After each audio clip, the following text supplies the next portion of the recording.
Սիրելի մեծարանցիներ, Հայաստանի Հանրապետության հպարտ քաղաքացիներ, ողջունում եմ բոլորիդ, ողջունում եմ։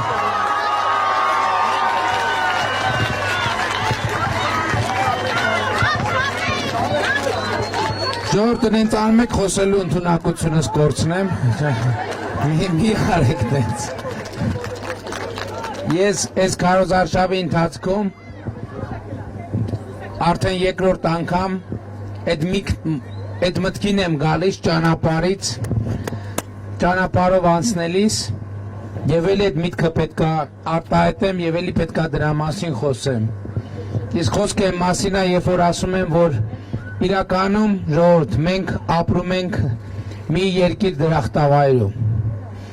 որովհետև ես այս ճանապարհով որ անցնում եմ, նայում եմ այս սարերին, այս լանջերին, այս դաշտերին, իսկապես սա մի աննկարագրելի հայրենիք է, եւ մեր մեծագույն խնդիրը այն է, որ մենք մարդը ինքը իրեն չի զգում այնպես ինչպես զգում են դրախտում։ Եվ մեր նպատակը, երբ որ մենք ասում ենք ապագա կա, մենք հասկանում ենք, որ մեր այդ հեռավոր նպատակը այն է, որ Հայաստանի քաղաքացին Հայաստանում իրեն համապատասխան ձևով զգա այնպես ինչպիսին երկիրն է, զգա այնպես ինչպիսին հայրենիքն է, բայց նաև սա մեզ համար այս կարգախոսը ոչ միայն խոստում է, այլև հրավեր է մասնակցելու այդ ապագայի կերտման աշխատելու, որովհետև ինչն է պատճառը, որ այս դրախտավայրում մենք մեզ չենք զգում որպես դրախտում։ Դրա պատճառը մեկն է, որ մենք դեռևս ի վիճակի չենք եղել ստեղծել հնարավորություններ, որպեսզի մարդիկ աշխատեն եւ իրենց աշխատանքով զարգացնեն երկիրը։ Տեսեք, այսօր մեր ամենամեծ խնդիրը անվտանգության խնդիրն է։ Մեզ ամենաշատ հուզողը անվտանգության հարցն է։ Բայց ես ուզում եմ մի բան արձանագրեմ, որ երրորդ հանրապետության պատմության մեջ մեր երկրի վարելահողերի 50%, ուղիղ կեսը չի մշակվել, չի մշակվում։ Ինչ է նշանակում չմշակված հողերի կես։ Այդ նշանակում է չարտահանված արտադրանք, այդ նշանակում է չմթերված բերք, այդ նշանակում է չվճարված հարկ, այդ նշանակում է չբարձրացված թոշակ եւ աշխատավարձ, այդ նշանակում է չկառուցված դպրոց, այդ նշանակում է չկառուցված մանկապարտեզ, այդ նշանակում է պատշաճ առողջապահություն չստացած երեխա, եւ այդ նշանակում է ամենակարևորը ձեռք չբերված զենք զինամթերք, այդ նշանակում է զինվորականի պատշաճ աշխատավարձի բացակայություն։ Ես նկատի ունեմ, այո, մեր հայրենիքի ամեն քառակուսի մետրում մենք կարող ենք տեսնել եւ տեղորոշել մեր բազմաթիվ խնդիրները։ Եվ էսա մեր ճանապարհը, մենք ասում ենք, որ մեր ճանապարհը աշխատանքի ճանապարհ է։ Եթե գյուղացին մտածում է, թե ինչ պիտի անի ինքը, որպեսզի երկիրը անվտանգ լինի, դրա պատասխանը մեկն է։ Ինքը պետք է հարստանա եւ հարստացնի պետությանը։ Բայց ո՞նց։ Այստեղ է որ գալիս է կառավարության դերը։ Երբ որ կառավարությունը ի վիճակի լինի ստեղծել հնարավորություն մարդկանց համար։ Եվ մենք ստեղծում ենք դա։ Այդ մեխանիզմը դեռ կատարյալ չի։ Ես ոնց որ գյուլագարակում, երբ որ մեխանիզմը ներկայացնում է, թե մենք ինչ զարգացման ծրագրեր ենք իրականացնում, մարդիկ տեղերից ասցին այդ ծրագրերը մեզ չի հասնում։ Եվ սա մեր մեծագույն մարտահրավերն է։ Բայց որ դուք պատկերացում ունենաք, թե մենք օրինակ ինչ ենք պատկերացնում, ոնց ենք պատկերացնում։ Մենք այսօր գյուղատնտեսական ծրագրեր ենք անում, որպեսզի մարդիկ 0%-ով Հայաստանի պատմության մեջ երբեք 0%-ով գյուղատնտեսական վարկ գոյություն չի ունեցել ժողովուրդ։ Բայց մենք այսօր վարկ ենք տալիս, վարկային գծեր ենք բացում։ Բայց մենք ուզում ենք ոչ թե որ գյուղացին այդ վարկը վերցնի տարբեր նպատակներով ծախսի եւ կանգնի հայտնվի կոտրած տաշտակի առաջ, մենք ուզում ենք զարգացման ծրագրեր իրականացնի։ Օրինակ տոհմային անասնաբուծության համար, օրինակ խելացի անասնագոմերի համար, օրինակ ջերմոցային տնտեսությունների համար։ Մենք տեսեք ինչ ծրագրեր ենք ընդունել 2019 թվականից, որոնք պետքա խոստովանեմ, դեռ են ծավալով չեն աշխատում։ Այսինքն մարդիկ հենց թերահավատ են կամ տեղերում խնդիրներ են ստեղծում, այդ ծրագրերը լավ չաշխատել։ Մենք մարդուն ասում ենք 15 միլիոն դրամ վարկ վերցրու 0%-ով։ Ընդ որում, այնտեղ տարբերակներ կան, առաջի 12 ամիսը արտոնյալ ժամկետ է, մարդը մայր գումարը պետքա չվճարի։ Ինչ ենք մենք ուզում մարդուց, ասում ենք պետքա գաք միջև վարկը ստանալը, դասընթաց անցնեք, օրինակ խելացի անասնագոմերի։ Գաք, որովհետև այնտեղ բավականին տեխնիկա կա, որ պետքա տիրապետել, թե ոնց օգտագործել, այդ նախագիծ եւ այլը։ Ասում ենք այդ վարկը վերցրեք, այդ 15 միլիոնով կառուցեք կամ ջերմոց կամ անասնաֆերմա, երբ որ այդ դասընթացների արդյունքում սերտիֆիկատ եք ստանում, երբ որ պետությունը գա ֆիքսի, որ դուք արել եք այդ գործը, կառուցել եք ձեր ջերմատունը, այդ վարկի 30%-ը քաշ կանխիկ գումարով հետ ենք տալիս մարդկանց։ Այսինքն սա սահմանամերձ գյուղերում, սահմաններում ընդհանրապես միջև 50, միջև 70%-ը, պատկերացնում եք, ասենք 15 միլիոն դրամ վարկ տանք մարդուն ընդամենը, որ մարդուն դրթենք, քաջալերենք աշխատանքի, երբ որ տեսնենք, որ ինքը մտել է աշխատանքի մեջ, 7.5 միլիոն դրամը հետ ենք տալիս, ինքը եթե կուզի թող վարկը փակի ժամկետից շուտ, եթե կուզի թող տնտեսություն ընդլայնի։ Սա ես ասում եմ, ցույց տալու համար մեր մտքերի ընթացքը, բայց շատ կարևոր է, որ մենք ոչ միայն մտածենք, հիմա այդ ընթացքում մենք գիտենք, որ ամենամեծ խնդիրն է, որ մեր գյուղացիները ցավոք սրտի շատեր արդեն վարկեր ունեն եւ գրավ դնելու խնդրեմ ունեն, գրավներ ստեղծելու խնդրեմ ունեն։ Մեր առաջիկա մեծագույն խնդիրը եւ մարտահրավերը լինելու է սա, ոնց լուծել այս խնդիրը, ոնց անել, որ հնարավորությունները ընդլայնվեն։ Բայց մեր մտքերի ընթացքը սա է։ Մենք ասում ենք Հայաստանում այլևս որևէ երեխա, մենք առաջիկա տարիներին 5 տարվա ընթացքում Հայաստանում կառուցելու ենք 300 մանկապարտեզ։ Բայց այդտեղ էլ մենք մի պայման ունենք։ Այդ մանկապարտեզները կառուցելու պահից պիտի համայնքները իրանք ֆինանսավորումը ստանձնեն, կոմունալ ծախսեր, աշխատավարձ եւ այլն սպասարկման ծախսեր։ Եվ մենք միևնույն ժամանակ ասում ենք, որ պետքա դաստիարակների եւ ուսուցիչների աշխատավարձերը բարձրանան։ Հիմա ես չգիտեմ ձեր դպրոցից որևէ ուսուցիչ մասնակցում այդ ծրագրին թե չէ, բայց հիմա ատեստավորում անցնող ուսուցիչների աշխատավարձը արդեն նոյեմբերից 30-ից 50% կբարձրանա եւ սա առաջին փուլն է։ Ես նկատի ունեմ, ինչ կապ ունի այս երկրորդ հատվածը իմ ասած առաջի հատվածի հետ, կապը նրանով է, որ մենք ուզում ենք, որ մարդիկ մեր երկրում երկրին, այս միջավայրին, այս դրախտին արժանի կյանք ունենան։ Եվ այդ կյանքը մենք պետք է կառուցենք իրար հետ։ Ես անդրադարձա նրան, թե ինչ պետք է անի գյուղացին, որպեսզի անվտանգությունը երկրի ապահովի, իր մասով, չեմ ասում ամբողջ իր վրա պետք է լինի։ Ես ինչ որ նկարագրեցի, ժողովուրդ, ես անասնագոմեր, ֆերմերային տնտեսություն, ջերմոցային տնտեսություն եւ այլն, այս ամեն ինչի գործունեության արդյունքում գոյանում են հարկեր, որը վճարվում է պետական բյուջե։ Ինչքան շատ մարդ այս աշխատանքի մեջ ներգրաված, այնքան շատ է ներմուծվում գումար պետական բյուջե, այդքան պետության եւ կառավարության հնարավորություններն ավելի մեծանում են եւ համայնքի հնարավորությունն է մեծանում։ Մենք երբ որ գնում ենք մեր նահատակների հիշատակը հարգելու բարձրանում էինք, ես այս վերջին տարիներին անդադ խոսում ենք պարոն Պապիկյանի հետ, որ գյուղական փողոցները մի քիչ այլ տրամաբանության պետք է լինի եւ այլն, եւ մտանք այս փողոց, եւ այս փողոցը տեսա, ես շատ ուրախացա ու մտքումս անդադ ասում եմ, հետաքրքիր է երբ է կառուցվել, հետաքրքիր է երբ է կառուցվել, հետո որ բարձացանք համայնքի ղեկավարին հարցրի, հետո ասեց, որ 19 թվականին է կառուցվեց սա սուբվենցիոն ծրագիր է, որտեղ կառավարությունը եւ համայնքը իրար հետ կառուցել են դա։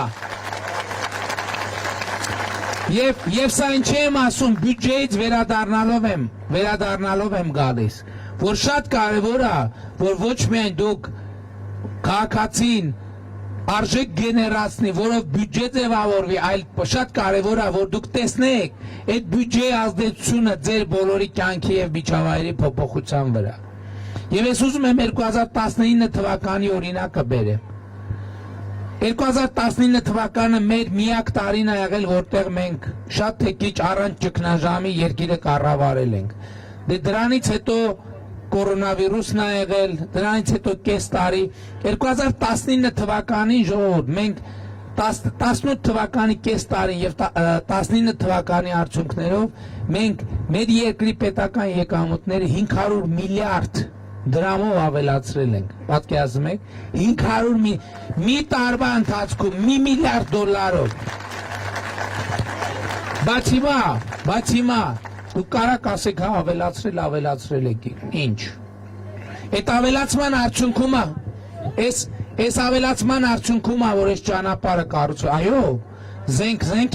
զենքի մասին եք խոսում, լավ, այդ թեմային անդրադառնանք։ Ուրեմն մենք երկու թե երեք օր առաջ Ստոկհոլմի միջազգային ինստիտուտը, որ զբաղվում է տարբեր երկրների զենք զինամթերքի ձեռքբերման տվյալներով, հրապարակեց տվյալ Հայաստանի Հանրապետության վերջին 10 տարում, խնդրում եմ, ուշադիր եղեք, վերջին 10 տարում Հայաստանի կողմից ձեռքբերված զենք զինամթերքի ծավալներին։ Ես հիմա եթե թեման հետաքրքիր է ձեզ, ես ավելի կոնկրետ այդ թեմային անդրադառնամ։ Մի րոպե։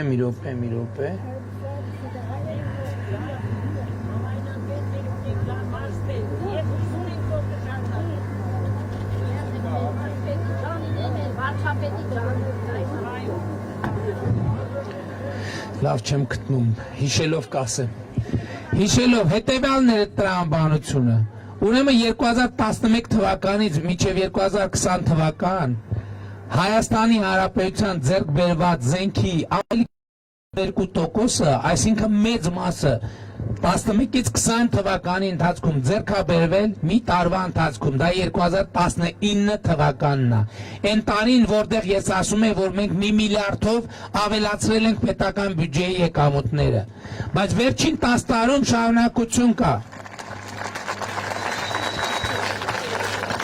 Բայց վերջին, եթե մենք սրան գումարենք նաև 20 թվականի տվյալները, կստացվի, որ վերջին 10 տարում մինչև պատերազմը ձեռքբերված զինամթերքի 75-80%-ը ձեռքաբերվել հեղափոխությունից հետո։ Բա այդ $1 միլիարդ հո մենք չեկանք մեր պապերի տնից, մեր տնից չբերինք մեզ այդ ժողովուրդ ջան։ Բայց այդ $1 միլիարդը կամ դրա մի մասը կար չէ երկրում, բա ուր էր գնում այդ փողը։ Ուր էր գնում, ինչի չէր դրվում բանակի վրա, հա մենք եկանք 2019 թվին, մենք առաջիններից մեկը բանակի զինծառայողների աշխատավարձերը բարձրացրինք։ Մենք 2019 թվականին Հայաստանի Հանրապետությունում 1.200.000 մարդու կամ աշխատավարձը, կամ նպաստը, կամ թոշակը բարձրացրել ենք։ Եվ սա է մեր կառավարման արդյունավետության օրինակը։ Ովքեր ուզում են ստանան այդ հարցի պատասխանը, այն քննադատությունների պատասխանը, թե մենք երկիր կառավարել չգիտենք, 2019 թվականը ամենավառ օրինակն է։ 2019 թվականին Հայաստանի Հանրապետությունը հայտնվեց աշխարհի լրատվամիջոցների ուշադրության կենտրոնում նորից, որովհետև 19 թվին Հայաստանը ապահովել էր Եվրասիական տարածաշրջանում ամենամեծ տնտեսական աճը։ Եվ հետևաբար, այո, 2020 թվականին մենք դժոխքի միջով ենք անցել։ Բայց այդ դժոխքի միջով անցնելով եւ դրա ազդեցությունը այսօր էլ մեր վրա կա, այսօր էլ մեր բազմաթիվ մարտահրավերներ ունենք։ Բայց այսօր մենք պարտավոր ենք նաեւ հանուն մեր նահատակների, հանուն մեր երեխաների, մեր երազանքները, մեր լավատեսությունը, մեր վճռականությունը, վստահությունը սեփական ուժերի նկատմամբ պարտավոր ենք վերագտնել եւ այդ ամենը պիտի ծառայի այս երեխաներին, այսինքն ապագային։ Այսօր երբ որ մենք ասում ենք, որ ապագա կա, դա ասում են ոչ միայն վերնագիր է, դա խոստում ու պարտավորություն է այս սերնդի առաջ, որ իրենք պիտի ապրեն ազատ եւ երջանիկ Հայաստանում որպես հզոր, հպարտ, արժանապատիվ երկրի, արժանապատիվ քաղաքացի։ Եվ այո, մենք իրար հետ պետք է անցնենք այդ ճանապարհով։ Մենք մեր խոստում ես երեխաների եւ այն երեխաների, որ դեռ պիտի ծնվենք, նրանց առաջ մենք պետք է կատարենք։ Եվ ուրեմն իմ կոչը, խնդրանքը, օրդորը հունիսի 20-ին գնալ ընտրական տեղամասեր, վերցնել քվեաթերթիկ համար 3-ը եւ քվեարկել հանուն ապագայի, քվեարկել հանուն երեխաների, քվեարկել հանուն վաղվա օրը, քվեարկել հանուն ազատ եւ երջանիկ Հայաստանի։ Եվ ուրեմն Հայաստանի Հանրապետությունում ապագա կա։ Չէ, տեն չէ։ Ես ասում եմ ապագա կա, դուք ասում եք կա ապագա։ Ապագա կա ապագա։ Եվ ուրեմն Այն պլակատը դրա համար ենք, էլի այդեն սարք է, վերևից կա ապագա կա ապագա, ապագա կա ապագա, վերևից ներքև էլ կարդակ, ներքևից վերևել այդ նույնն է, ու համար 3-ը, եւ ուրեմն ապագա կա, ապագա կա, սիրում եմ բոլորիդ, հպարտանում եմ բոլորովդ, եւ խոնարհվում եմ բոլորիդ առաջ, լավ եղեք ժողովուրդ ջան։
Նշանում եք հլերից